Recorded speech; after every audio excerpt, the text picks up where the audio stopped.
بسم اللہ الرحمن الرحیم۔ السلام علیکم۔ امریکی تاریخ کی عجیب خودکشی۔ رونالڈو بوس نام کے ایک شخص نے خودکشی کرنی چاہی تو اس نے اس کے لیے سب سے آسان طریقہ استعمال کیا اور وہ یہ کہ اس عمارت سے چھلانگ لگا دے جس میں وہ رہتا تھا۔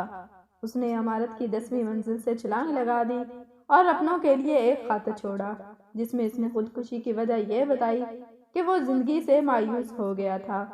لیکن 23 مارچ 1994 کو جب اس کی پوسٹ مارٹم رپورٹ آئی تو موت کی وجہ یہ پتا چلی کہ رونالڈو کی موت چھت پر سے گرنے سے نہیں بلکہ سر پر گولی لگنے سے ہوئی ہے۔ جب تحقیق ہوئی تو پتا چلا کہ رونالڈو کو گولی اس عمارت سے لگی ہے جس میں وہ رہتا تھا اور وہ گولی 9ویں منزل سے چلائی گئی تھی اور اس 9ویں منزل میں 2 بوڑھے میاں بیوی کئی سالوں سے رہ رہے تھے۔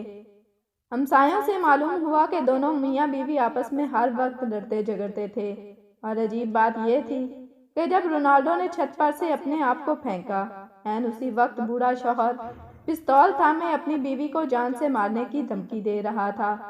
شدید غصے اور ہیجان کی حالت میں شوہر نے غیر ارادی طور پر اپنی بیوی پر گولی چلائی، لیکن چونکہ بیوی نشانے سے دور تھی اس لیے گولی اس وقت کھڑکی سے نکلی اس وقت جب رونالڈو خودکشی کے لیے چھلانگ لگائی جس سے وہ گولی اس کے سر میں لگی جس کی وجہ سے اس کی موت واقع ہو گئی۔ کہانی میں ٹویسٹ ابھی باقی ہے۔ عدالت میں بوڑھے شوہر پر غیر ارادی طور پر قتل کا مقدمہ چلا لیکن وہ اس بات پر اصرار کرتا رہا کہ وہ میاں بیوی ہر وقت لڑتے رہتے ہیں اور ہر وقت اس جان سے مارنے کی دھمکیاں بھی دیتا ہے، لیکن پستول ہر وقت فارغ ہی رہتا ہے، اس میں گولیاں نہیں ہوتی۔ مزید تحقیقات کرنے پر ایک عجیب بات یہ معلوم ہوئی کہ بوڑھے جوڑے کی رشتہ داروں میں سے کسی نے ایک ہفتہ قبل اس میاں بیوی کے بیٹے کو پستول میں گولیاں ڈالتے دیکھا تھا۔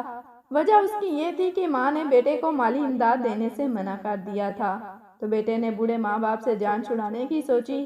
وہ جانتا تھا کہ اس کے والدین ہر وقت لڑتے رہتے ہیں اور لڑتے ہوئے وہ خالی پستول ماں پر تان لیتا ہے، اس لیے اس نے پستول میں گولی لوڈ کر دی تاکہ وہ ایک تیر سے 2 شکار کرے، لیکن گولی اس کی ماں کو نہ لگی اور وہ رونالڈو کے سر میں اس وقت لگی جب وہ خودکشی کر رہا تھا اور اس طرح قتل کی تہمت کا مقدمہ باپ سے ہٹ کر بیٹے پر جا لگا۔ حیران ہو گئے آپ؟ عقل گھوم گئی نا؟ اچھا اب میرے ساتھ ساتھ کہانی پر نظر رکھیں۔ اس سارے واقعے میں سب سے عجیب بات یہ ہے کہ رونالڈو بذات خود ان دونوں بوڑھے میاں بیوی کا بیٹا تھا اور اس نے ہی اس پستول میں گولی ڈالی تھی تاکہ وہ اپنے ماں باپ سے خلاصی پا سکے، لیکن مالی حالات خراب ہونے اور باپ کا اس کی ماں کو مارنے میں تاخیر کرنے کی وجہ سے اس نے خودکشی کا فیصلہ کیا اور اوپری منزل سے چھلانگ لگاتے ہوئے وہی گولی اس کو لگی جو اس نے خود پستول میں ڈالی تھی۔ اس طرح وہ بذات خود قاتل بھی ہوا اور مقتول بھی۔